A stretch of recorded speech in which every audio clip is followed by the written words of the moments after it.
A very good evening to all our viewers in India and a good day to all our viewers who are joining us from other parts of the world. I'm Divya Bansal, currently the Dean of Alumni and International Relations and also Professor of Computer Science at PEC. On behalf of Punjab Engineering College, we'd like to extend a very warm welcome to Dr. Krishnamurthy Subramanian, India's Chief Economic Advisor, who's also the part of the core finance ministry team who has taken the most challenging role of assessing and managing the impact of COVID-19 on the Indian economy. Clearly, these are very challenging times for the country and all of us, and it is quite difficult to predict as to what is going to happen in the next few months or even years in the given volatile and uncertain times. Ladies and gentlemen, we are very privileged to have Dr. Krishnamurthy Subramanian, also fondly known as Subbu, to our fourth edition of PEC Centenary Lecture Series.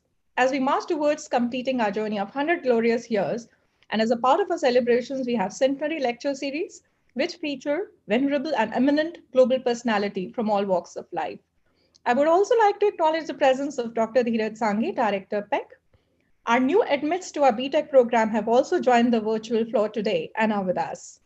Before we move on, I would also like to introduce you to our faculty, Dr. Vasundhara Singh, Professor in Department of Applied Sciences at PEC, who's been teaching here and has an experience of 30 years of teaching and research and leads drug discovery and green chemistry research at PEC.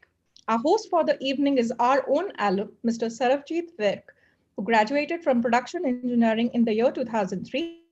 He's the managing director of Finvasia Group, a diversified company focusing financial services, NBFC real estate, with global offices in India and overseas. He's also been the member board of governors of PEC and immediate past chairman, Confederation of Indian Industry, Chandigarh Council. Once again, we are delighted to have Dr. Subramanian with us, who will be interacting with us on post-COVID economy. I would now request Dr. Vasundhara to formally welcome and introduce our distinguished speaker to all our viewers. I'm now going to hand over the proceedings to my colleague, Dr. Singh. Over to you. Thank you, Dr. Divya. A very good evening to one and all. It is my humble privilege to introduce on behalf of the fraternity of Punjab Engineering College, the eminent speaker for today, Dr. K V Subramanian.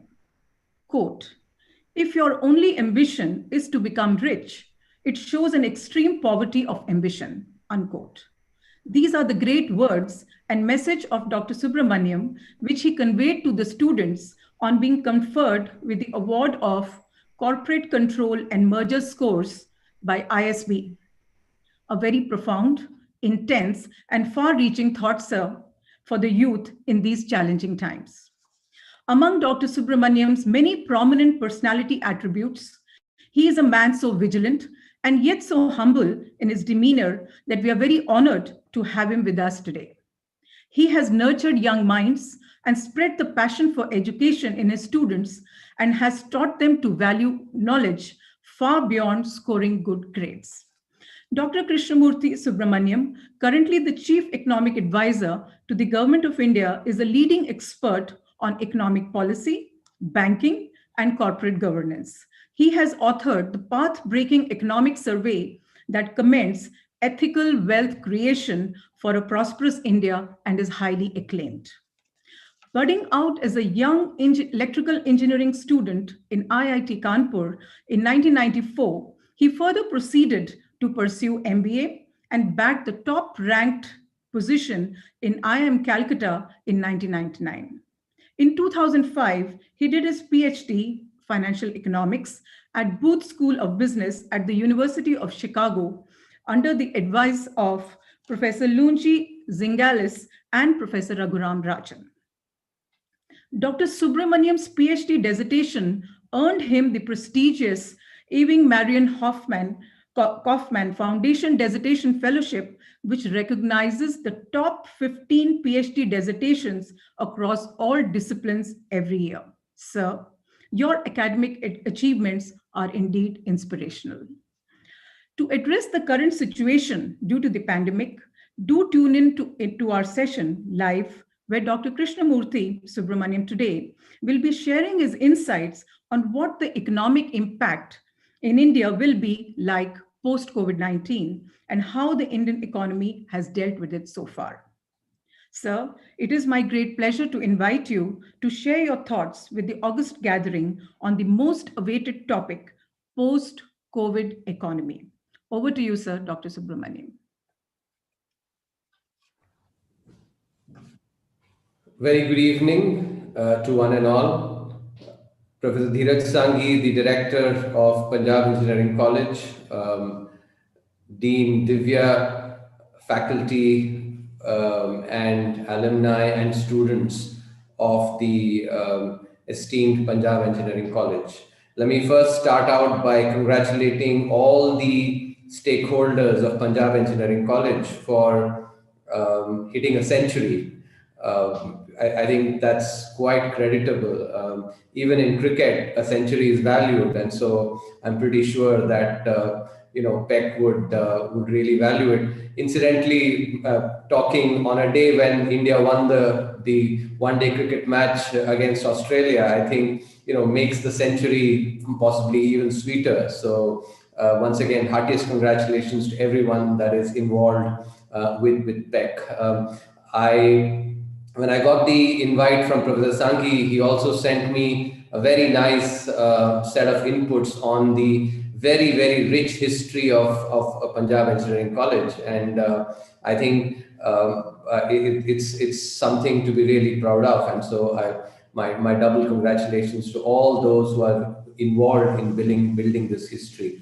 And I think among them, students, alumni, and faculty are by far the most important, because today's students become tomorrow's alumni. And one of the things that I've always believed is that in any educational institution, the alumni and the faculty are the most interested stakeholders, because they are the ones that really benefit from the brand of the institution itself. And therefore, their incentives are perfectly aligned with that of the institution. So I'm very glad to see a very, very illustrious alumni actually part of this session as well.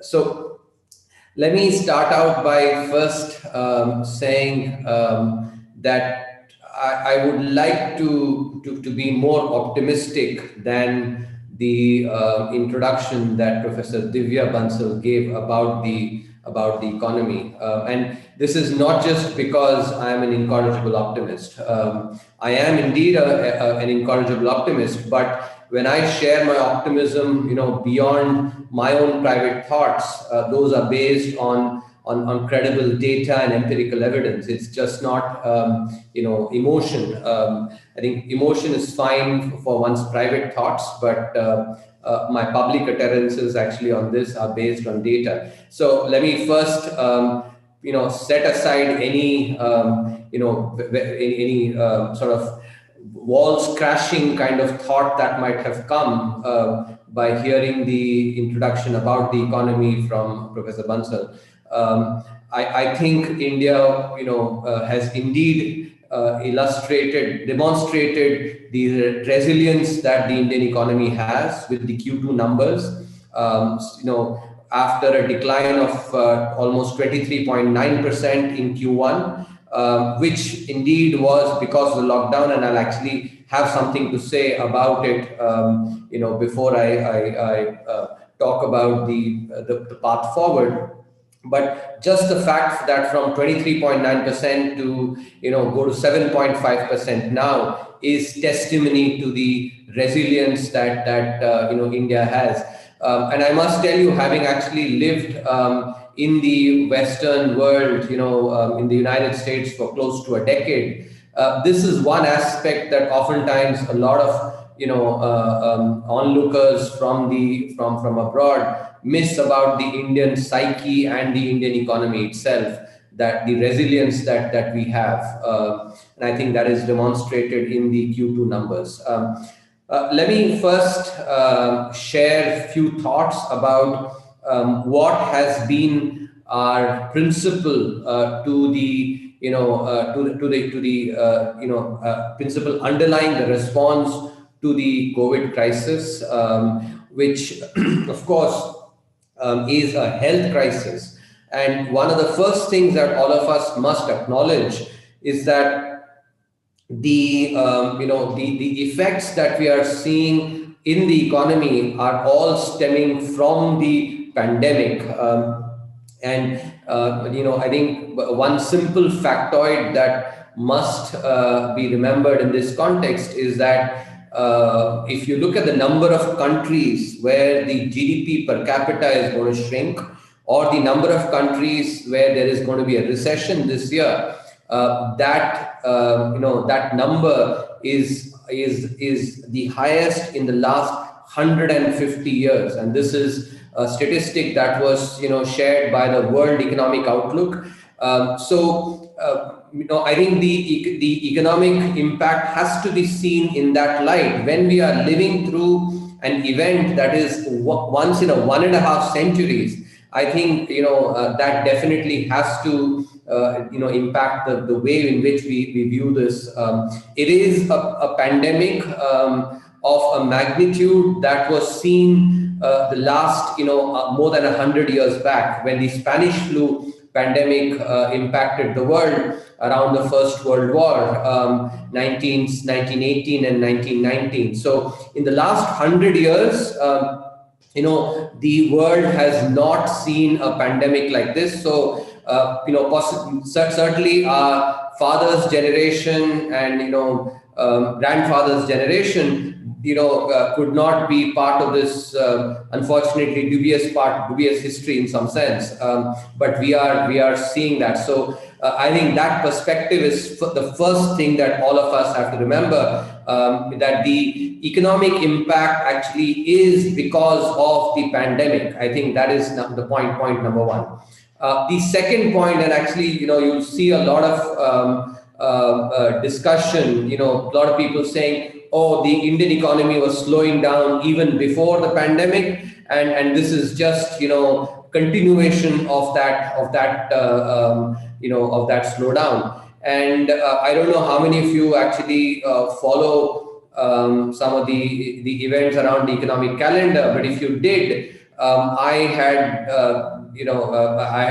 held a press conference after the second quarter numbers were released, where I made a detailed presentation on the economy, and that is available, on the Press Information Bureau's website and on YouTube as well. I would urge you to take a look at that. And I showed a lot of data there to first make the point that if you look at the Indian economy, the way it was evolving till February of this year, and there's a chart there where the indicators from August of last year, August 2019 till March is shown, and which clearly illustrates that the Indian economy was gathering very good momentum till February. And this is not, by the way, opinion, this is facts, using, for instance, data like the Purchasing Managers Index, the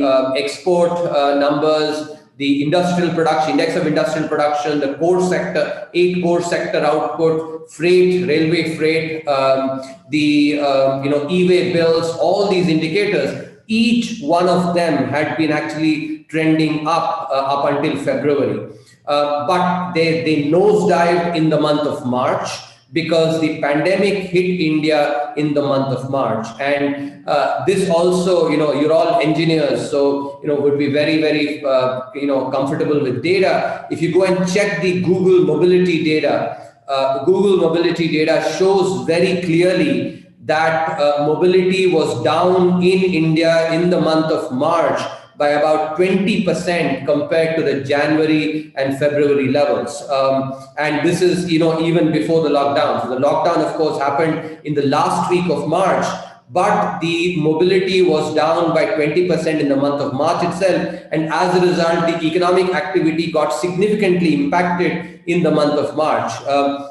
Now, if you were to do a thought experiment which said, if India had, started experiencing the COVID pandemic from the month of April instead of March, and the economic activity would have been, would have continued that momentum, then I can assure you, and this is again based on data, that the last quarter growth rate would have been much higher than the third quarter growth rate for last year, which means that this this narrative of a slowdown that was continuing, is something that would not have happened if the pandemic had not hit in the month of March.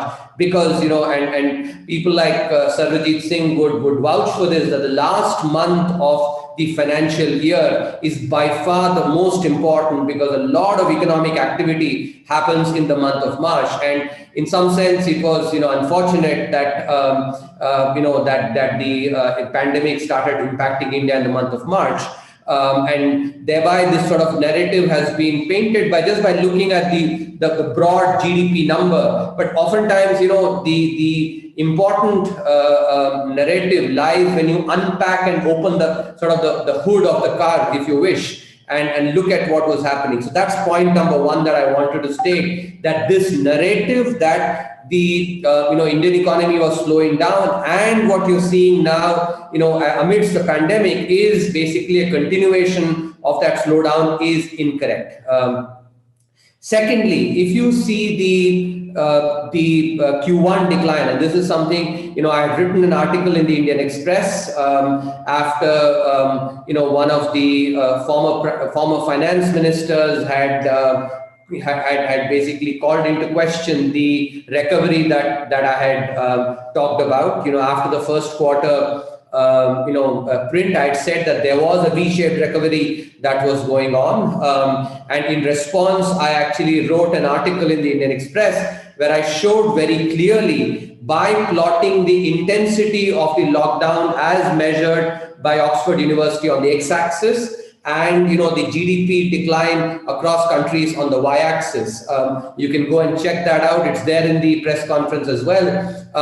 If you draw a chart basically and have all the countries and have a line of fit, India falls on that line of fit, exactly on that line of fit. So what that therefore suggests is that India's GDP decline in the first quarter was primarily because of the lockdown, of the intensity of the lockdown. Where a lot of economic activities were basically were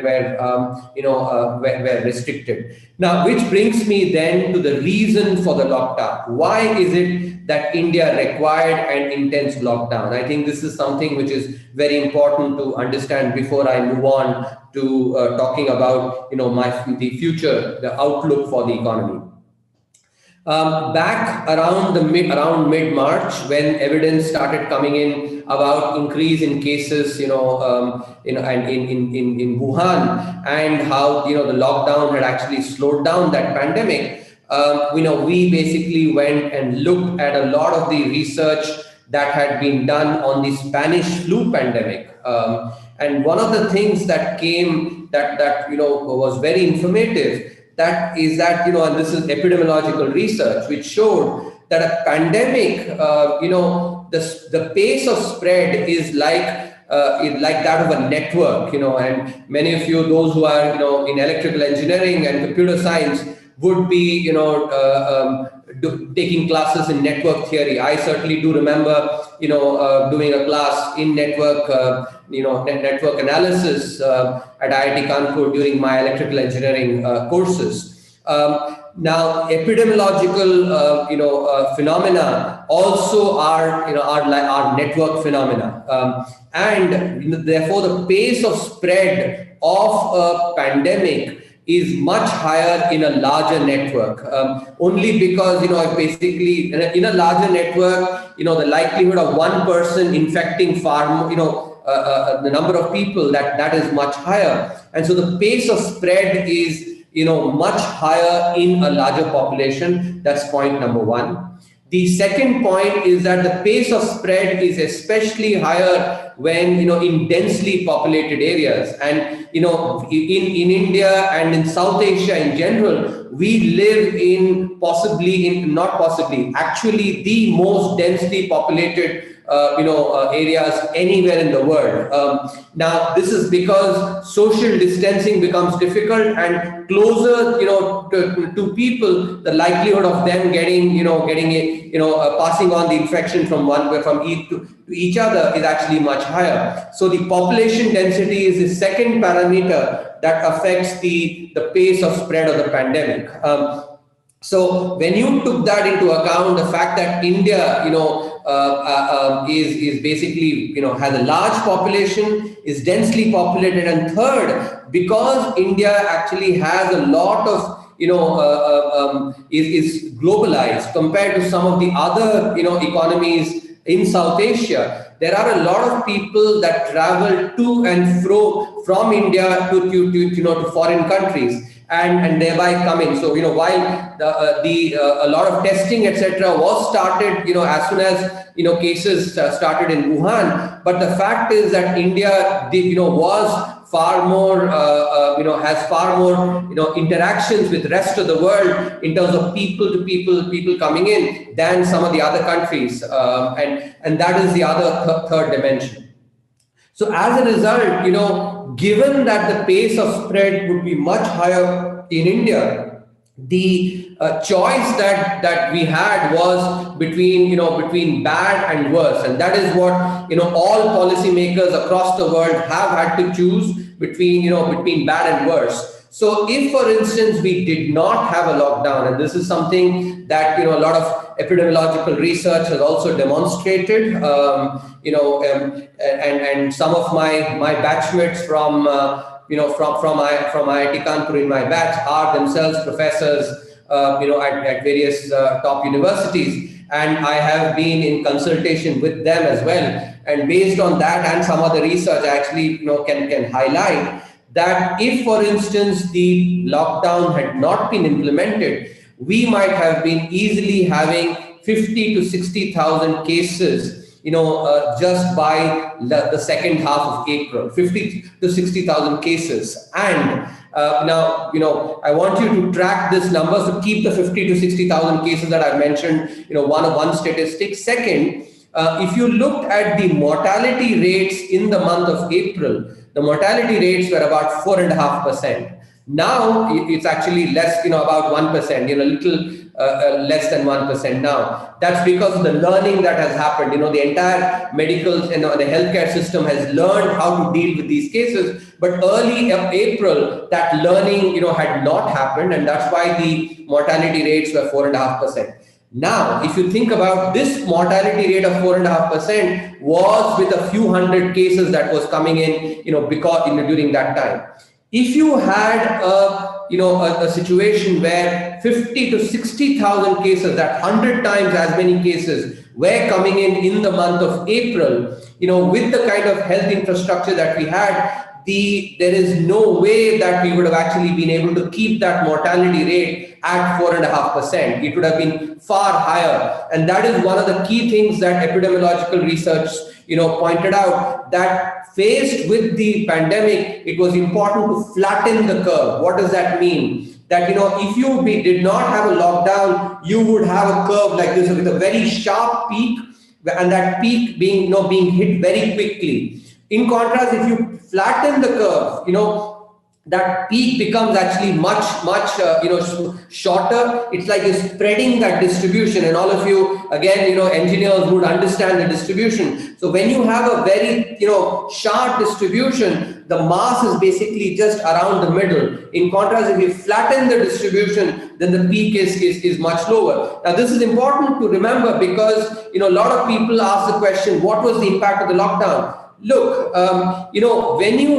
till you don't have a vaccine, the number of, people who will get infected remains the same with or without the lockdown. What you get to do is to just flatten that curve, In other words, the area under that curve, again, I'm talking, math here. That area under the curve actually remains the same, with or without the lockdown. It's just that with the lockdown, you actually spread that curve out. And so, you actually get a much smaller, much shorter peak. And thereby you provide the health infrastructure, the ability to ramp up, to be able to deal with the cases. That is what the lockdown does. The lockdown and testing together, actually, testing does slow, and testing and quarantining helps in, reducing the spread. But overall, the cases will happen. So the area under the curve remains the same with or without the lockdown. And what the lockdown actually did was to reduce that that peak. So if you did not have the lockdown, one can easily project that the mortality rates would have been far higher than 4.5%, might have been close to 6-7%, maybe even 10%, given the kind of, then you do the numbers, 50 to 60,000 cases, just in the second half of April, and maybe 7-8%, let's say, mortality, we would have been looking at at 4,000 to 5,000 deaths a day, grieving at 4,000 to 5,000 deaths a day, in the month of April itself, and then far more. So the main principle that actually drove the Indian government's response to the pandemic was a very humane one, which is that while GDP growth will recover, and it is indeed recovering, I think the evidence is clearly demonstrative of that. Human lives, once they are lost, you cannot bring them back. GDP growth, you can bring that back, but human lives, once they are lost, you cannot bring them back. And that is the central humane principle that actually drove the response. For instance, it was mentioned that one of the principles that I generally tell the students is that if your only ambition in life is to become rich, it shows an extreme poverty of ambition. If you think about applying the same thing here, if the only objective faced with the pandemic was just, thinking about GDP, then I think that actually would have shown a poverty of ambition as well. It is important, therefore, to recognize that this humane principle drove the response to the pandemic. Now, from an economic perspective as well, and this is something which is important to remember. Undoubtedly, a GDP decline, is something that creates difficulties, especially for people at the bottom of the pyramid. I don't think anybody will deny that. I certainly will not. But I think this is the counterfactual that we have to keep in mind. If, for instance, you had, far more deaths, 500, let's say 5,000 to 6,000 deaths a day just in the month of April, and then you accumulate it over, over the six odd months, right? Then think about it. People at the bottom of the pyramid typically have households of 5 people with 1 bread earner. If that 1 bread earner, has to suffer the unfortunate consequence of death, then 4 others become destitute. Now, that household of 5 people, in an economy where it is shrinking, of course, does face difficulty, undeniably. But it is, it's bad. But if they actually have their breadwinner, having to suffer the unfortunate consequence of death, it's far, far worse. And that is something, that is a reality of India that also has had to be kept in mind. So as I said at the outset, faced with a pandemic like that, policymakers have to choose between, bad and worse. And the other important point is that, policymaker knows the counterfactual, which is that, if we had not done the lockdown, what would have prevailed? That the common people, because that does not manifest in reality, it just remains something as a counterfactual, something that could have been but never was. And that is what we have to keep in mind. And that, I am actually convinced that the choice that was made indeed has saved a lot of lives, and that's reflected in the data. If you look at per capita deaths, and that is what you have to do, again, as engineers, I'm sure you actually, are careful with data. If you just compare the actual number of deaths that is affected by population, the amount of population. If you do it on a per capita basis, then you're doing an apples to apples comparison. When you do the per capita comparison, India's per capita death actually is 1/10 to 1/12, of many of the other countries. And this is not just because of, the point that, we have a young population. It's not just because of that. Because if you do the tabulation, if you take the number of elderly people, 60 plus people who were far more vulnerable, India has more 60 plus people than many countries, despite the fact that they actually have older population, because our population itself is large. And so we could have easily had, that elderly population being, suffering the, lots of deaths, and many of our, elders thereby possibly not being with us today if we did not have, if we did not follow this policy. I think this is something which is very important for, for all citizens to understand the public policy choices and the trade-offs that are involved, especially when faced with a with a pandemic that is historic, as I said. So to summarize what I've just said so far, the response has been driven by a humane principle that lives are far more precious than the GDP, and that's what has driven the response, which is indeed reflected in the actual number of cases, the per capita deaths, and other similar statistics on the relating to the pandemic. Last point on the pandemic before I actually start going into my outlook for the for the future. If you look at the number of cases and compare it with the tests that are being done as well, not just aggregate tests, but break it by the antigen tests and the RT-PCR tests. The RT-PCR test, actually, epidemiologists say, is far more reliable than the antigen test. So if you plot that across over the last 6 months, India seems to have crossed the peak in the month of September, because if you see the number of tests, they're almost the same level since September, both antigen tests and RT-PCR tests. And yet the number of cases has secularly come down since the month of September. So India has crossed the peak, but I would still be cautiously optimistic, especially because we are amidst winter, and I will wait to sort of be really optimistic on this till once we've crossed the month of January. I think in the next 2 months, when peak winter will be there especially in our parts of the country, in the northern parts of the country. I think by the end of January, if we continue to actually have the same number of or lower number of cases, I think it would be safe to then say that we would have we would have passed the peak in September. So now let me share with you the outlook for the economy. What is the important difference between the COVID-induced economic crisis and other crises? If you looked at previous crises, and there have been a few in the last 20 odd years. If you take, for instance, the Asian financial crisis, as a result of which India, for 3 years, that is 12 quarters, had growth of about 3%. And I'll give you the precise numbers.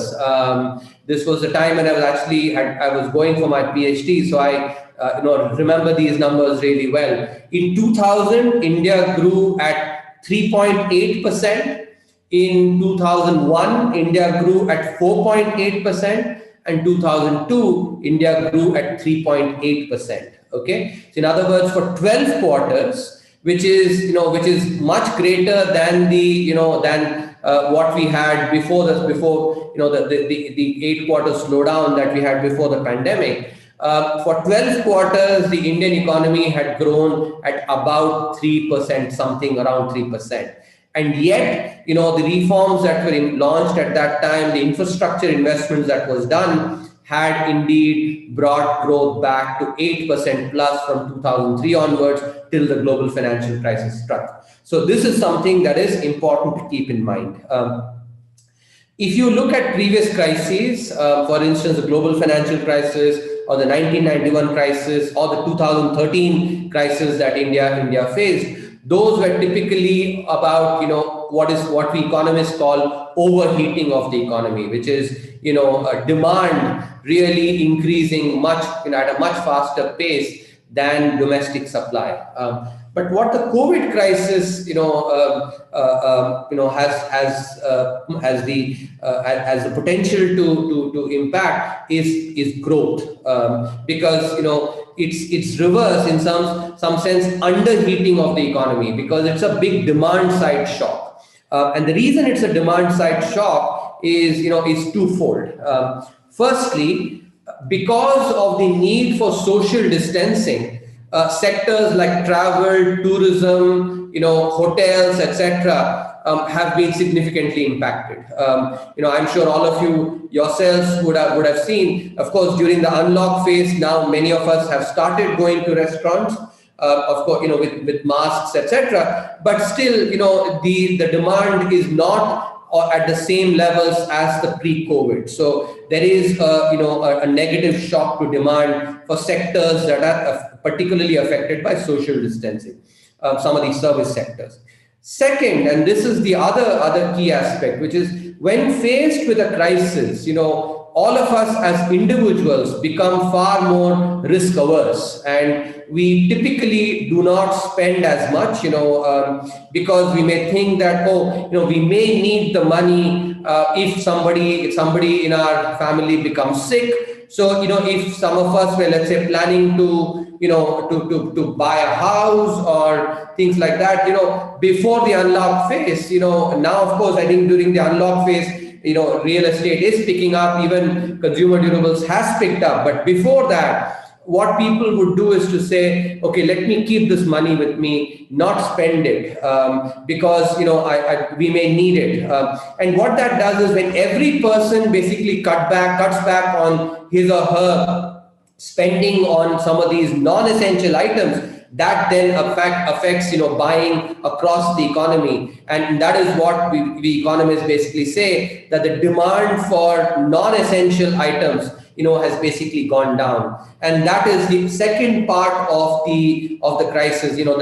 So your service sectors, especially travel, tourism, restaurants, hotels, etc., suffering a demand side shock, and at the same time also some sectors that are not necessarily as essential items also getting impacted, and this happened during the lockdown phase. Unlock phase, the second part has really come back very well, but still that was something that impacted the demand in the economy. So that is the basic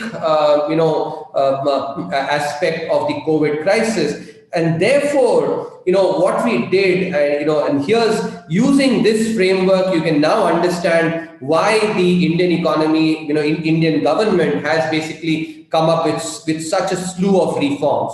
Because, what we wanted to do is, we recognize that it's possible that the COVID crisis might have an impact on potential growth, in the medium to long term going forward. And we wanted to ensure that does not happen. And that is why a slew of reforms, the labor law reforms, the agriculture reforms, the export production link incentive scheme, the change in the MSME definitions to make MSMEs grow much bigger and thereby make them more productive, the emphasis on more private sector, the private sector policy, all these, when you put together, they are all intended to actually enhance productivity in the economy and thereby ensure that there is no, long-term damage to the productive capacity and the productivity in the economy.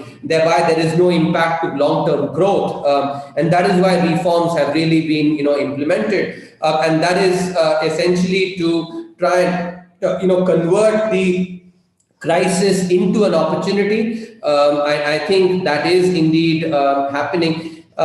There are two aspects of these reforms that I want to actually particularly touch upon, and tell you how that will impact the economy going forward. Firstly, if you look at the two sectors which are really being focused on through these reforms, it is what we economists call the primary sector and the secondary sector. Primary sector is, essentially your agriculture and raw material inputs, and secondary sector is manufacturing. Now, these two sectors are very important because they create a large number of jobs in the economy. And if you look at the structure of the Indian economy after liberalization, we've grown very well in the service sector, which do create jobs for people like you all, very, very well-paying jobs for very well-qualified people like you. But there are, for a population of 137 crores, obviously, people like you are really the elite, in the economy. But there are a lot of people who actually are not as well qualified, as you, have not gotten the kind of opportunities that you have gotten to basically be educated at such stellar institutions. But even they need jobs, and those jobs, will not be available to them as much in the service sector, but they will be far more, in the primary sector, agriculture and manufacturing. And so, enabling growth in those two sectors is incredibly important to create jobs, and thereby put money in the hands of people, and because nothing better than a job in really increasing, the well-being of a family, and thereby of the economy as well, because people, once they have formal sector jobs, they do spend more. They'll think about buying a house, they'll think about buying maybe a two-wheeler, and then graduate to a three-wheeler, maybe four-wheeler, and they may go on vacations more. So, people who are in the organized sector are likely to spend, in such activities, thereby increasing the demand in the economy and creating sustained growth, for the economy. Therefore, the emphasis on sectors that, create the maximum number of jobs was very important. And that is where these reforms, the labor reforms, the agriculture reforms, the MSME definitional changes, all these,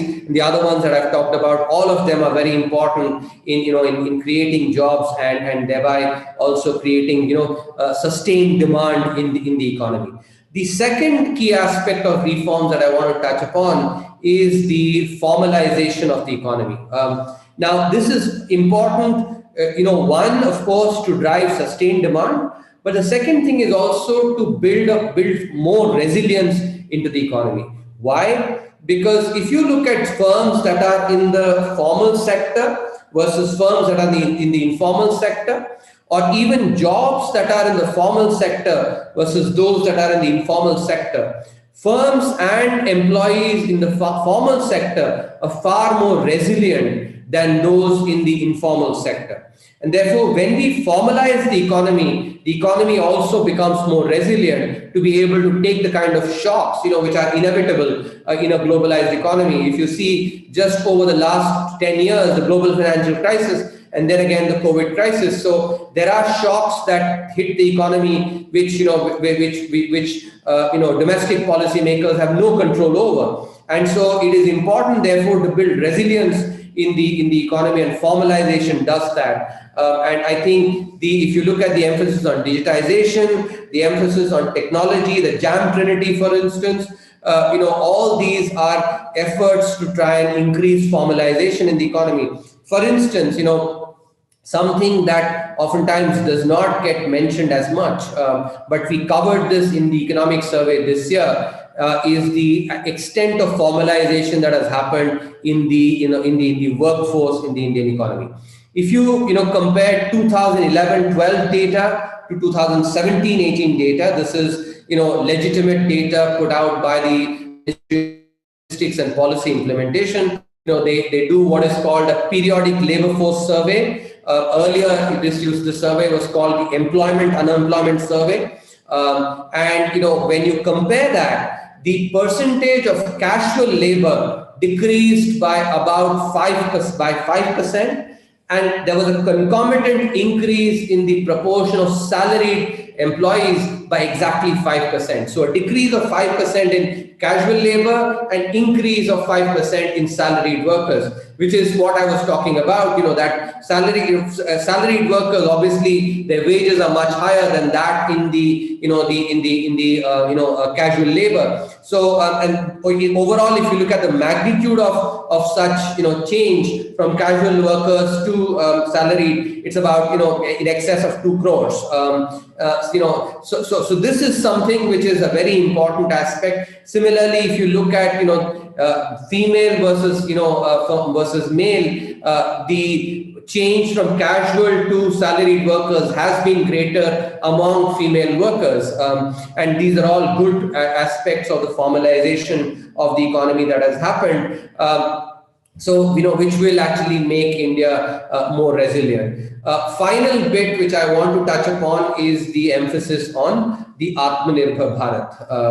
And there are sometimes apprehensions about what does this really mean. Therefore, I want to clarify, as you all would understand, Atmanirbhar in Hindi means self-reliance. Atmanirbhar does not mean self-sufficiency. There is a big difference between self-reliance and self-sufficiency. Self-sufficiency is, it's like a classic textbook example of someone like called Robinson Crusoe, caught in an island, catching fish and using that fish to trade for coconuts. Basically, someone else, picks coconuts, and it's basically a self-sufficient economy which does not need anyone from outside that island for any interactions with world outside that island. That is what a self-sufficient economy is. A self-reliant economy, on the other hand, is one which actually does interact very closely with the rest of the world, but importantly, is self-reliant, which means self-reliance cannot be built without capabilities. If you look at an individual level, if you look at a company level or at a country level, no such entity can be self-reliant without having capabilities. And capabilities, as I think no better than kids from such stellar colleges like PEC, who can appreciate that self-reliance and thereby capabilities are only built through tough competition. Kids like you actually have come into a stellar institution like PEC by competing, among such a large pool, and thereby have, now a part of the best. And that has happened through competition. So, you are all capable because you actually have braved that competition to come here. It's not without competition that you become capable. And so I think the same thing applies equally well for the economy as well, that competent firms too, that self-reliance and therefore capabilities can only be built in an atmosphere of competition. But one nuance I must point out, if for instance we ask a 5-year-old to basically go and write the JEE mains examination together with an 18-year-old, I think that is unfair, because the 5-year-old obviously does not have the capability to go and compete with an 18-year-old. Same thing applies for companies as well, that a 5-year-old company which is still in its infancy cannot be expected to go and compete with a 20-year-old company. And that is the part that that is so some amount of of nurturing of the 5-year-old for a finite period of time. The 5-year-old cannot pretend to be a 5-year-old even after another 13 years when it actually has become an 18-year-old. I think that is absolutely has to be made clear. But the 5-year-old has to be nurtured so that it can become an 18-year-old and thereby compete with other 18-year-olds. That is what fair competition is, and therefore that is what is the mechanism for building the capability that is required for self-reliance. So that is indeed what Atmanirbhar, the idea of Atmanirbhar is about, with one important aspect, which is really enabling and benefiting from the competitive advantage that India has, which is the large population and therefore a large consumer base. If you look at the companies that that have produced goods and services in India. Many of you will go and work with such companies, and therefore, I want you to keep this thought that I'm going to talk about when you go and work with these companies. If you look at the nature of products and services that have been implemented by these companies, they've been primarily focused on the relatively rich sections of the population. So if you were to actually draw a consumer pyramid, based on the income of people, so the richest at, let's say, at the top, and then people at the bottom of the pyramid, being lower down, you would appreciate that most of the products and services have been built for the top 25-30%. I think even 25-30% is a stretch, maybe mostly 15-20% of the income pyramid. And yet there is a large section of the population which wants to avail the same products and services. I think the best example of that is the kind of shampoo sachets. If you are somebody who uses Dove shampoo, for instance, you can certainly buy it in a bottle, in the city, but you can also buy a small sachet in any nook and corner in the country, and the poor, do buy it actually. So that is indicative of the poor also wanting the same kind of product and service that that people like us would like to use, which companies must think about creating, except for FMCG and microfinance. These are two sectors where products have been created for the bottom of the pyramid. Rest of these sectors have not put their creative hats on, enough to really cater to the large population, that is below this top 15-20%. And that is a nudge that the Atmanirbhar Bharat initiative is intending to do, so that, there is basically products and services that are created for the entire population, which then creates also employment, puts money in the hands of people, and thereby also creates demand in the economy for sustained, economic growth. So let me bring my thoughts to a close by emphasizing that I am very, very optimistic about the India story. Yes, this is a period of uncertainty, but it's a period of uncertainty for everybody. But if anything, COVID will actually strengthen the India story. Why? Because for the following reason: developed economies, whether it's Europe or the United States or Japan, cannot be growing at anything more than 2.5-3%, in the next decade or so, next decade, 2 decades. Among the large economies, India is the only one that can grow at 6% plus on a consistent basis. China has its own set of problems. If a recent survey that was done across the world, it is, people across the world have a lot of misgivings about China, and so there are issues there, which leaves among the large economies India as the bright spot that can grow at 6% plus over a consistent period of time, and therefore the India story, if anything, gets strengthened. And I hope that based on the careful data and based on the arguments that I've laid out, to you would be convinced as much about the India story as I am indeed, So let me thank you very much for your patient listening, and I would be very happy to take questions. Thank you. And I must say that, we can certainly keep listening to you for another hour based on the content and the knowledge you have. And indeed, whatever you have been sharing with us, it's surely a motivation factor for a lot of people like us, especially, So indeed, for myself, we've studied and worked in New York, came back, we've just done the whole cycle of having that India story and trying to put the best foot forward. So I must compliment, and as a matter of fact, trust me, everybody is of the same mindset that surely India has a lot more story to share, probably in few years or decades, that what we are going through right now. And I must tell you that I have a list of questions, and there are so many people who are looking forward to speak to you. So I think, Dheeraj, you would like to add, and then I can take some I'll just say one thing. Today is the first day for our 2020 batch. And it is so great that on the very first day of their life in PEC, I'm seeing several hundred of them have joined us on our channel. And lots of questions from first year students. And remember, this is the first day in college. I know you are very, very busy, but if you can give us an extra few minutes so that some of these kids, their questions can be answered, that would be great. Sure. Absolutely. Thank you, Dheeraj. So again, I'll try to make the questions crisp, justice to time. And then wherever you feel you would like to just make it short or detailed, purely your call.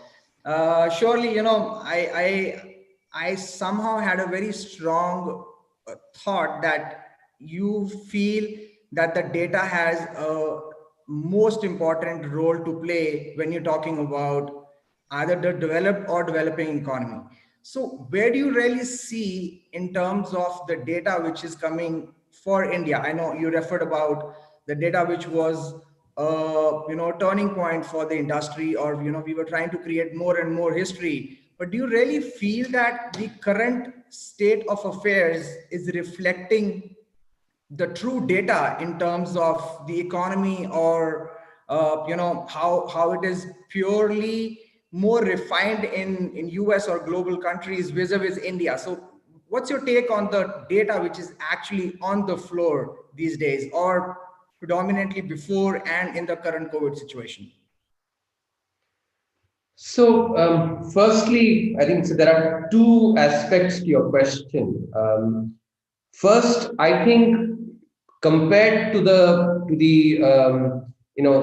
kind of data, especially on the labor market, that is tracked by the advanced economies, we can actually we can learn from them and build, and thereby have far more data on that. For instance, in the United States, every month the number of people, employment is tracked, not just in the United States, but in European economies, in Japan, and but in contrast, in India, we and this has happened recently. In fact, that the periodic labor force survey that happens once in a quarter, but at this point in time, it is actually the quarterly data is only for the urban economy. And that too, it comes with some lag. So, that is something that we can really invest in, because if there is, if a policy priority that India must be seized upon, it is job creation. So if you were to wake me up in the night, just and shake me up and say, hey, CEA, tell me the three things that that worries you at night, I would say job creation, job creation, job creation. So, and therefore tracking data for that, I think is extremely important. And that's an area that I think where we can, now we are the 5th largest economy. I think we should stop basically thinking of ourselves as, and that mindset of, oh, we are a developing economy. No, as the 5th largest economy, we should be looking at the largest economies and trying to build in all the good things that they have. That's at least the mindset that I like bringing into this. Now, second aspect of your question, maybe there's something I'm reading into your question. Maybe you didn't make it explicit. Is if at all there are any concerns about the quality of data, in the Indian setting, etc. I would be emphatic and say that the quality of data is absolutely good. So don't get basically drawn by some of the less rigorous narratives that come on this. I would urge those of you who are interested to go and read the chapter 10 of this year's economic survey, volume 1, chapter 10, which is basically, there was some commentary, about a year back, a little more than a year back, saying, oh, is our GDP growth overstated? We did a very, very careful analysis of that. And some commentators, for instance, have mentioned by far the most technical chapter ever written in the economic survey, and showed very, very clearly that there is absolutely no overestimation of the GDP growth, and that any insinuation that our numbers are basically are biased is incorrect. The reason I actually I felt the need to write this is that करीब 5 से 6 दशक कितने लोगों ने अपनी जवानी खपाई है ये सिस्टम को, स्टैटिस्टिकल सिस्टम को बनाने के लिए, और अच्छी चीज बनाने में बहुत बहुत मेहनत लगता है, and just one motivated set of narrative can really undo a lot of the good work. And as someone who actually empathizes with the amount of good work that has been done by people over the last 5 to 6 decades, I think it is extremely critical to actually put back the credibility, which is indeed what we've done through that chapter, making it very, very clear that there is absolutely no problem with the no bias. So if you think about it in terms of a continuum, right, there is error or inaccurate, there is inaccuracy, there is bias, and then there is what some people will allude fudging. Now there can be inaccuracy only because when the economy is really evolving very fast, the data may not be capturing some of that. It's like, if you try to basically measure temperature now, with a digital thermometer, instead of a digital thermometer, you, let's say, use a very old, I'm not saying that, our methodology is very old, but let's say if you were to use something which is a few years, not current, then there may be some error that will come in. But that is not saying that, like let's say I might have done when I was a kid, if I didn't want to go to school, thermometer ko doodh mein dal diya hoga, mere ko bukhar hai. That is basically something that is biased. There's a difference between the two, and I think that's not what is happening. So I wanted to make that very, very clear. Sure, absolutely. So before I really take it forward, I want to make sure how much more time we can steal from you, so that we can just draft the questions accordingly. Let's keep going. Actually, when I think surely I'll let you know sort of last couple of questions or so when I think at the right time. Thank you very much, sir. Some of the questions are obviously relating to the economy where we are right now, and what one suggestion, if questions are repeating what I've already said, please skip over them, and let's take questions that are actually that will provide me the opportunity to provide newer perspectives and not just repeat what I've already said. Surely, and I'll keep that in mind. So what I was quickly going to kickstart is, the whole turnaround happened when the demonetization was brought into picture, and then subsequently there has been a so-called cash economy, which predominantly just went away. And then gradually what happened, we have seen, is that the bigger organizations, the big guys of the industry, were able to handle things in a more systematic way, or they had more resources in place, vis-a-vis the MSMEs, which predominantly are the major driving force of a country like India, obviously had some short-term and a long-term challenges put in place. So what we were trying to understand is that twofold question. First is, do you really see that there has been a major shift in this whole ecosystem? How do you see the MSME, especially in the COVID situation, and predominantly when we are talking about recession right now, when we are talking about the numbers which have affected globally our foreign relationships, everything put together, how that predominantly will affect the MSMEs, though I'm sure the ground reality is aware, but what typically needs to be an opportunity for the MSMEs in this particular situation? And the second element to it is that, do you really see that the privatization, which predominantly has been happening in the PSU bank side, in the railways we've been talking about, Air India we've been talking about, do you really see that the privatization will also help make that change in the Indian economy in the future? So you've embedded 3 or 4 questions in this question. Yeah, I was just... Firstly, quick response on privatization.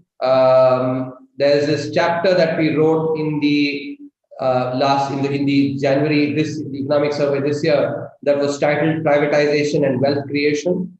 So if you Google privatization and wealth creation, that chapter will come up. So I think those who are interested in digging deeper into that actually, can go and look at that chapter. I think privatization is something that is, as the title of that chapter itself suggests, is it's good because it actually brings in efficiencies. I think the private sector policy that has been announced now, where except for a couple of strategic sectors, the government will get out of businesses in all the non-strategic sectors, is one of the key reforms.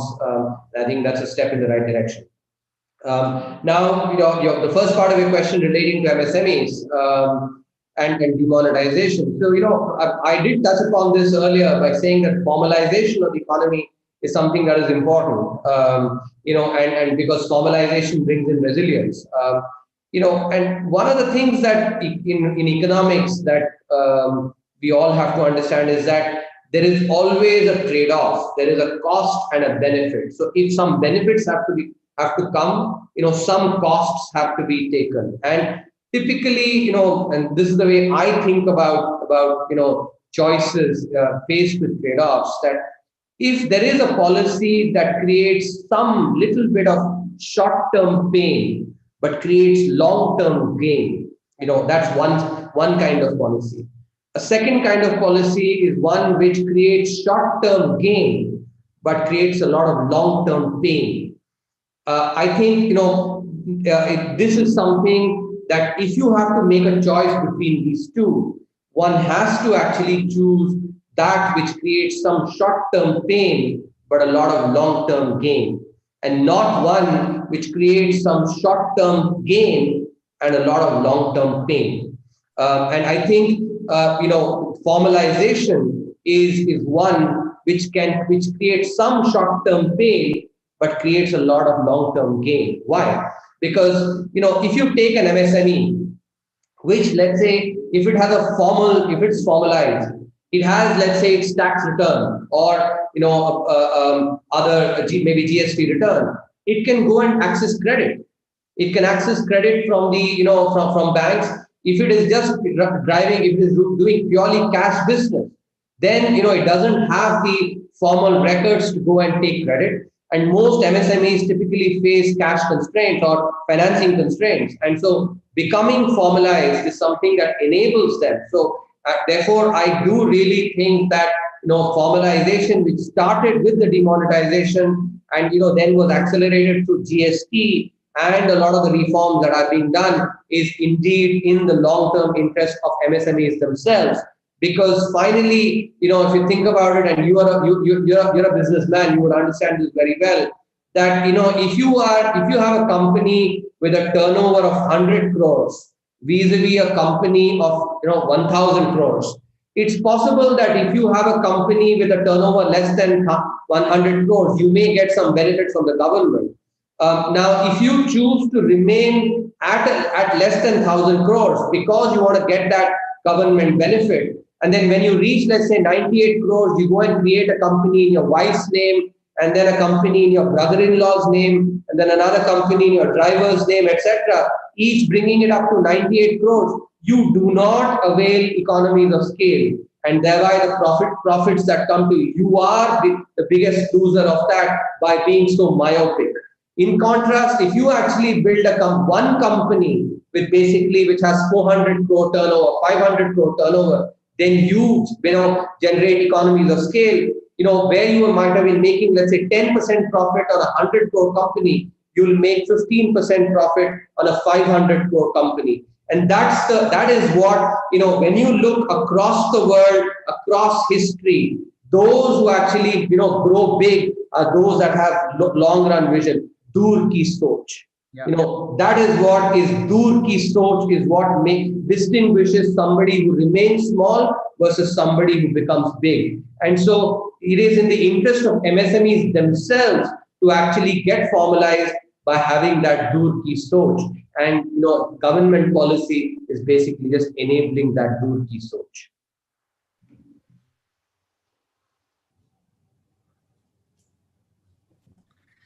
I completely agree with you. And I think that is where the next point is, when you're talking about recession, it naturally will affect the budget, which is going to be in a few months right now. So obviously, you being part of the whole think tank, where do you potentially see the upcoming budget? I mean, obviously, it needs to look at from the holistic perspective of the Indian economy in terms of the growth, and obviously our internal challenges in terms of our own revenues as a government.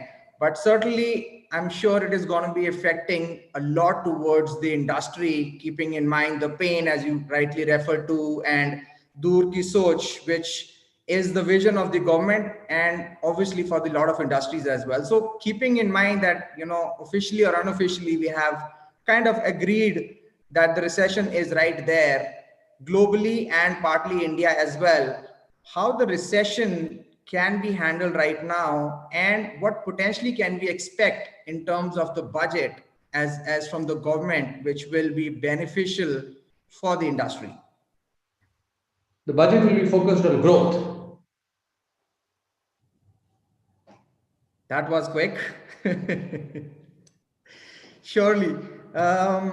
So in that particular case, let's just change the little topic to, to a different segment, banks. And knowingly that, your core has been in the banking sector and corporate affairs, what's your take of the recent guidelines from RBI saying that the corporates needs to be getting into a banking sector? I'm sure you would have got this question long back, and you might have answered this question so many times, but I think at this stage, let's keep it from a student's perspective, because they need to relate it, that how things will be affected if a corporate is taking over as a bank. So keep it from a student's perspective and not, on the larger holistic way of explaining it. That'll be really helpful.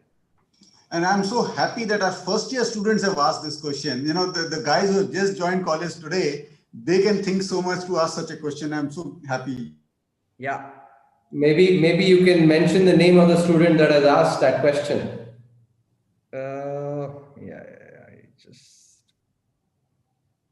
I'll just add up in it was just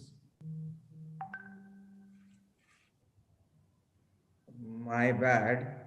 It just if somebody else has a name, I guess. Yeah, maybe that person's name can be emailed to me. Actually, I would. Okay. So firstly, this is a proposal that has been brought up by an internal working group of the central bank. That's the first thing to remember. It's a proposal, and that too an internal proposal. So we'll wait and watch whether this is something that sees the light of the day. But from a conceptual perspective, the main thing that I would like to mention is this is something that we had covered in detail in the economic survey chapter that was titled "The Golden Jubilee of Bank Nationalization," and where we showed that a lot of the willful defaulters, these are companies basically that have been euphemistically called the dirty dozen, willful defaulters that recognized by the Reserve Bank of India, were firms that whose financial statement quality was very poor, and not just at the time when they were declared willful defaulters, but around 2014-15, about 3-4 years before they were labeled willful defaulters, the quality of their financial statement was really bad. And I can see Twinkle Gerg asked the question, so congratulations, Twinkle. I think Twinkle's question had a twinkle in it, and it's wonderful. If you look at the research that we've shown in the economic survey, these firms typically the quality of their financial statements were very poor. They were doing a lot of related party transactions. In other words, doing transactions with related entities. The quality of disclosure of these related party transactions was very poor, and the promoters, pledging their shares was much higher in these companies. When you put all this together, each one of that is actually relating to corporate governance. And I think, the main concern, in this is relating to corporate governance. So I'll leave it at that. Surely. Last couple of questions. Sorry. Last couple of questions. Okay. Then I have, quick 7-8 questions where we would just want your yes, no, maybe kind of opinions, which will be more of a quick sheet. But before that, let me just, share some of the, another questions with you. And I think that what relates to one of the query, which is also raised by Sonu. And I think I've just read about the recent Goldman Sachs, report as well, which predominantly talks about how stock market is not proportionately, behaving how the economy is right now. And we have seen it in the global markets as well. So India is no exception per se. I mean, we can talk about, the transition from Trump to Joe Biden or the vaccine coming in. There could be so many reasons which, can relate to it. But we all understand and to an extent believe back in our mind that the stock market is not being able to effectively portray how the economy is behaving right now. On that, we would like to take your thoughts. That is it true? How far it is? And do you really see, I mean, I'm not saying you need to say there is going to be a correction in the market, but do you really see that the PE ratio or whatever numbers we relate to from stock markets to economy, how is that behaving these days? Firstly, a caveat, don't go and buy or sell stocks based on what I actually am saying here. Don't blame me if you actually, lose money. You can give me some credit if you make money though. But so on the stock market, I think the first thing to recognize is the difference between, what you see in economic numbers like GDP growth, etc., versus the stock market is that the stock market actually, the current level of the stock market is actually, because of future expectations. I think that's one key difference between, between macroeconomic numbers and the stock market.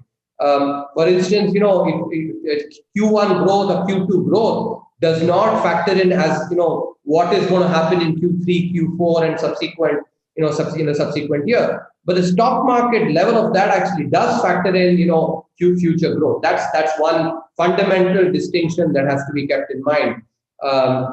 We finance professors basically say that the, stock market value is basically the discounted value of future cash flows, and that's why it discounts in the factors in the future.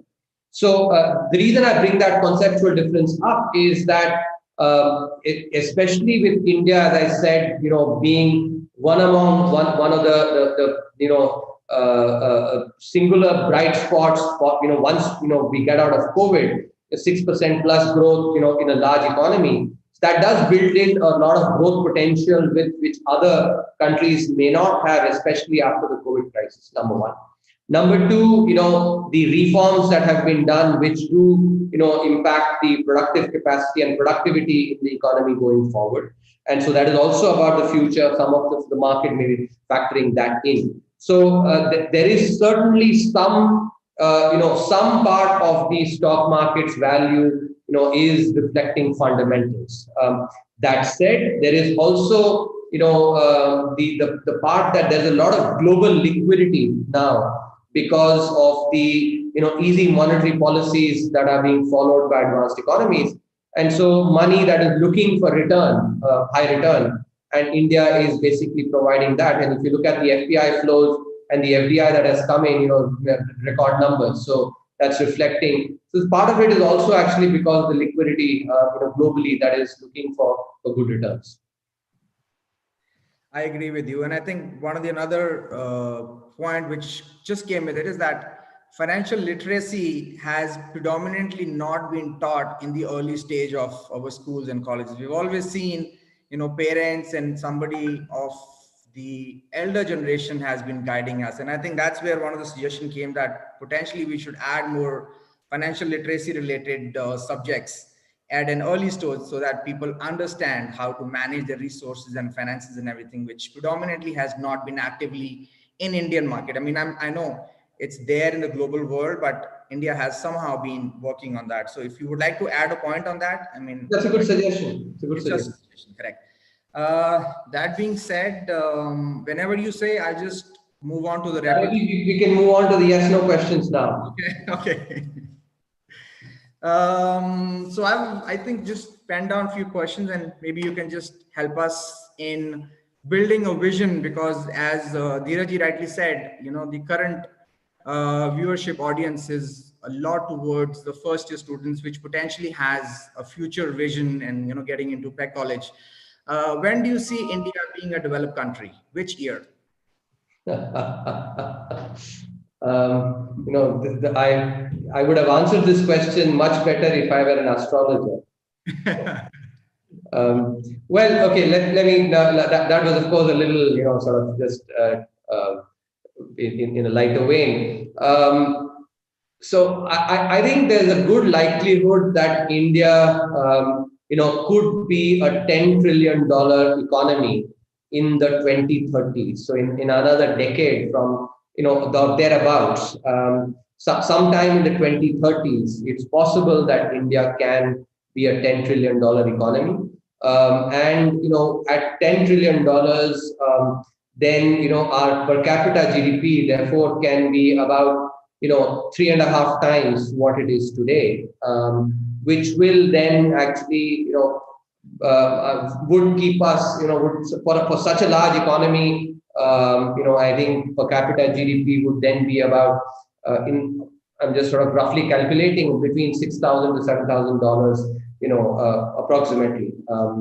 I think my numbers could be wrong here, but I'm just sort of, I'm based on memory, I'm just calculating this, using the per capita GDP as I remember. So I think in which case actually it should be, I think that would be a good, per capita GDP to have. So I would say therefore, the 2030s. Surely, great. Interest rate. Do you personally think that we should have higher or lower interest rates, short term and long term? I don't comment on monetary policy. Yes, okay, fair enough. Do you think that India really should have 1, 3, or 5 slabs of GST, or it should just, 3? Fair enough. Do you think India should have more taxes to save or spend? Should Indian government have more, puts more taxes to save or spend? Not during the current times. So in the current times, they should spend or save? Who? People. Government, yeah. Current times actually, economic crises are times when government should be spending. Fiscal spending is extremely important now. Great. So you've been a professor and you've been on the other side of a bureaucrat. Which one are you liking and why? A professor or a bureaucrat? I honestly enjoy both.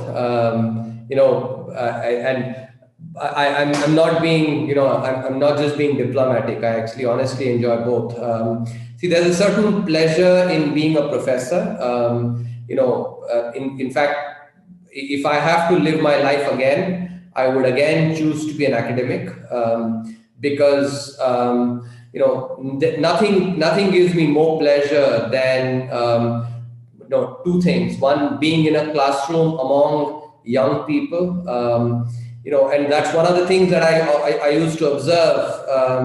We professors age every year, but the incoming class remains the same age. Yeah. And so you get to sort of see youngsters.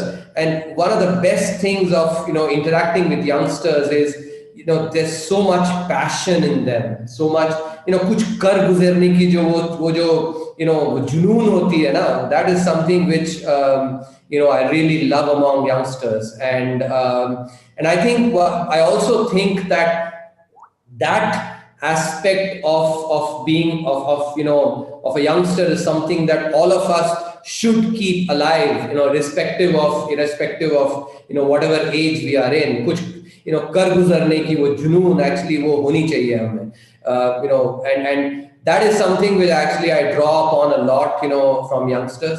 Secondly, also, so as a professor, you teach and you do research, and research is something that I just love. Thinking deeply about issues, and that's something that I thoroughly enjoy. So I really have enjoyed being a professor.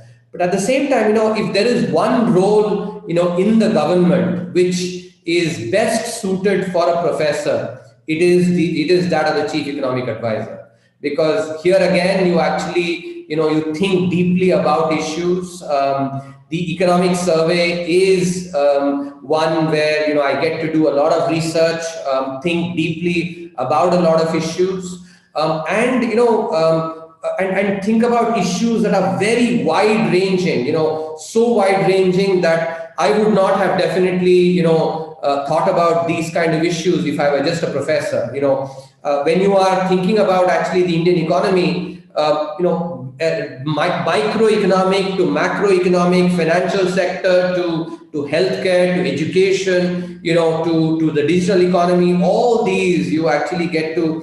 And I must say my learning curve on this job has been so phenomenal. I mean, I've learned so much in this that and learning is something that really gladdens me. And so I've thoroughly enjoyed this job as well. And and that's an honest answer. Sure, and we can surely see that passion in the way you have really explained it. The last two ones, which book are you reading these days?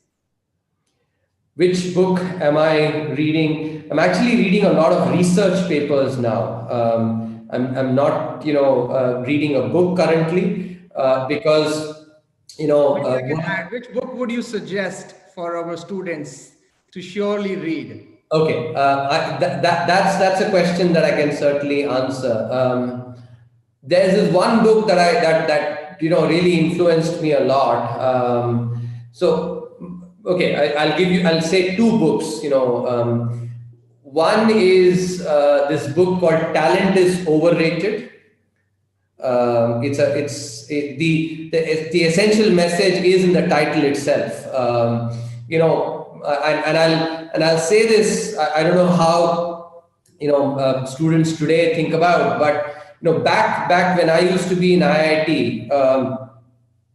Somehow, people used to, basically there was this, in IIT Kanpur in particular, there was this word called bucket, who basically was, that word was used for someone who with the least amount of effort, basically goes and cracks examinations. And as a result, you would find a lot of people, hiding in corners of the library, studying, to basically actually working hard, but not wanting to be seen to be working hard. So so the reason I bring that up is having been at a place like the University of Chicago, which has produced more Nobel laureates than all other countries put together. Leave the United States, but all other countries put together has not produced as many Nobel laureates as just the University of Chicago.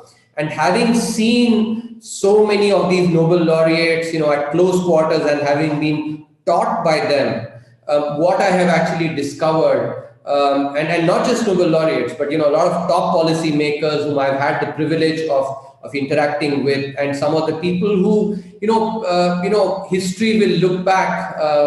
For instance, the current Prime Minister, Honorable Prime Minister. Having seen all of them, one learning that I've gathered is the importance of hard work. And just saying that talent is something that is gets you for some, helps you in your maybe in your younger years, but you have to work hard. And so this book basically makes that message to a lot of good research, saying that talent is overrated, and that's therefore something that I would leave as as an important message. The other book which I have actually been influenced a lot by is a less common book, but I would still urge those who are interested. This book, I'm pretty sure less number of people will go and buy it and read it. I'm damn sure about that. But for those who are inclined, I think I would still recommend. It's called the Vashishta Yoga. Yoga Vashishta. The title is Yoga Vashishta. It is actually it's written by Swami Venkatesananda. It's a conversation between Vashishta Muni, who was Rama's teacher. It's a conversation between Vashishta Muni and Rama, and very, very deep. And if one wants to actually get answers to the ultimate questions in life, I think there can't be a better book that I would recommend, Yoga Vashishta. Surely, and I have a last question, but before that, I really admire when you connect the life where two of the major crystal balls, what you have referred in the past, is health and family. Where you just can't come back. So I think it just relates to how important life is, and I'm sure your learning from the book has made you connect to how the two crystal balls are the most relevant ones. So again, the last one, which is from my side, please share. And again, this is because the entire India, globally, everybody admires one and the only person whom you have got the opportunity to be mentored, Mr. Raghurajan. Tell us one point where you both agreed and something which you don't agree on. I think that's something I was just saving the good one for the last. I think given that this is something that is being publicly released, I think that would be best said for a private drink. But maybe you can tell us one learning you have learned from him, or something which you have, as a vision for India. See, first of all, he's been, a very, very supportive mentor of mine, and have enormous respect for him, both as a scholar and as an individual, I've learned a lot by observing him, in especially, for instance, someone who's had so much success, professionally, the way he remains grounded is something that I have really admired, and I have tried my very best to try and emulate, because I think eventually one of the things that, and by looking at people like him, and in him in particular, what I learn is eventually it is what is most important is to be a good human being, and I think that's something which I have drawn inspiration from by looking at him. Not just me, there are so many people who will, my former colleagues at ISB and others who will mention that, if he sees you at a conference or a seminar, he'll inquire, and just a good human being, I think, and that's something which I actually, honestly, when I look at people, I really admire that far more than professional achievements or economic prosperity, or I get far more influenced by the quality of a human being than any material aspects. And in that sense, somebody whom I actually have admired and I've been inspired by. Absolutely. And I think everybody on right now would just second you for, who he is and the way you have explained or, shared your experience with him. So I think, time just keeps flying and we never realize that, we can be with you for, I think, as much opportunity we have, but we really appreciate, you sparing all the time with us.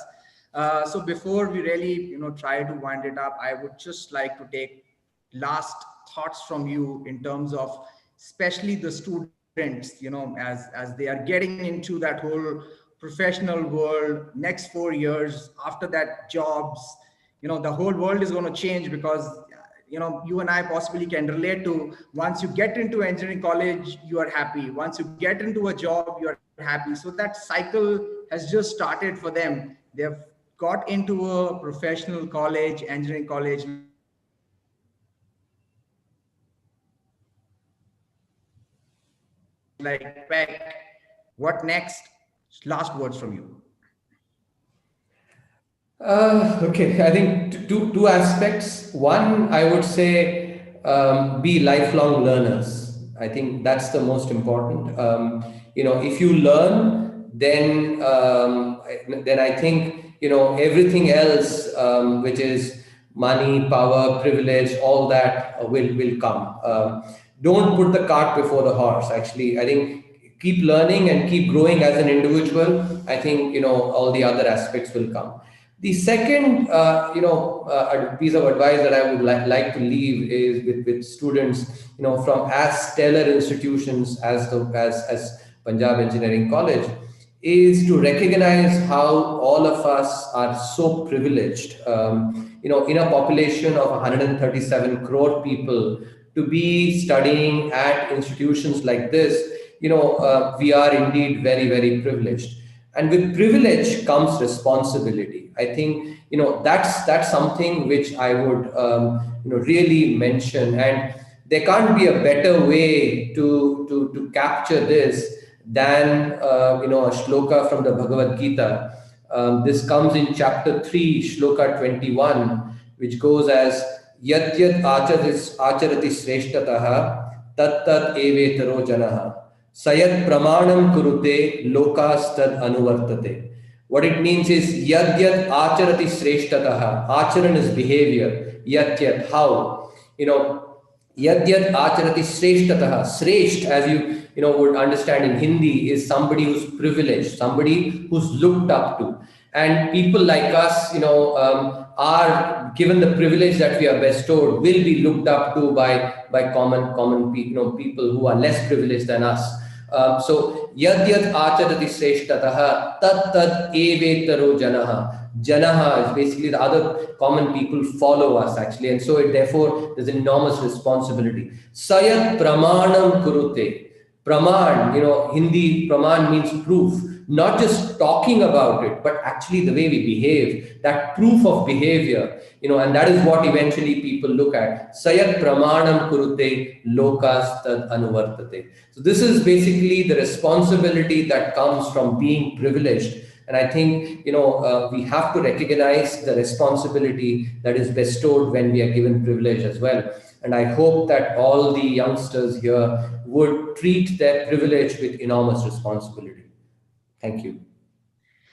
Sure, deeply appreciate. And the only thing which we can't show and share right now is the applause which you potentially are getting from everyone. It's definitely a standing applause from my side, speaking and having an opportunity to spend time with you. And, I think the most important element for someone like us on the other side is that we feel happy and contented when we see that the people who have responsibilities, as what you're referring to, are also visionaries. Because unless you have a vision in place, unless you know what is potentially right now, and obviously in the time, it becomes difficult not only just to implement things, but obviously to push it internally. And even for a country like India, which has a major demographics, everything just going in our favor, needs to have a channel and a vision in place. And I think it's really nice when people like you are at the right spot and at least making a noise and letting everybody, the academians, all the stakeholders, including government, that, hey, this is what needs to happen. It could potentially obviously come from the global experiences you have, or what you have in terms of academia trying to put in place in the practical knowledge. But altogether, I think that's the vision, that's the motivation for people like Indians like us are glad and have it here. So with that, I think, Dheerajji, would you like to share something, or I can just close up on the words? I just want to thank you, for a wonderful talk and taking up so many questions. I'm really sorry we took so much of extra time from you, and I really, really enjoyed listening to you. Thank you very much. Absolutely, pleasure mine. So with that, once again, I would like to give our sincere gratitude to Dr. KVS, and I'll take a privilege to call you Subbu, because I think that's where one of the discussion initially started with. And needless to say, the entire Punjab Engineering College faculty who has really thought and drafted this whole Centurion series, where we have, as a matter of fact, everybody in India, globally, who has been on live right now, have the opportunity to take thoughts and most importantly, Dheeraj Sangiji, who has really conceptualized this and, really given a vision to a college like PEC as well. So, sincere gratitude to them. And Ms. Vasundhara Singh ji, who initially started this discussion, the entire team. And I think I would like to add, especially here, because we have always realized that the seminar is happening, but then there are people behind us who really put the entire effort and thought behind this. So really thanks to the entire team and the entire audience, students, friends, industries, everyone who has been here today, spending time listening to him, sharing their thoughts, their questions. I think all I can say is that both sides, the questions and the answers were really nice. We all thoroughly enjoyed it. And we surely look forward to have a similar interaction with you personally whenever this whole thing settle down. We would look forward to invite you again to Punjab Engineering College. It's a great auditorium. We have absolutely marvelous students who look forward to meet you in personally. With all that, I would like to once again give my personal sincere gratitude from the behalf of PEC to Dr. Subramanian for sparing your time, for enlightening us, for giving the wisdom and the thoughts, and to everybody else who has spared your time. Thank you very much. We thoroughly enjoyed it, and we look forward for the sessions more and more to come. Thank you.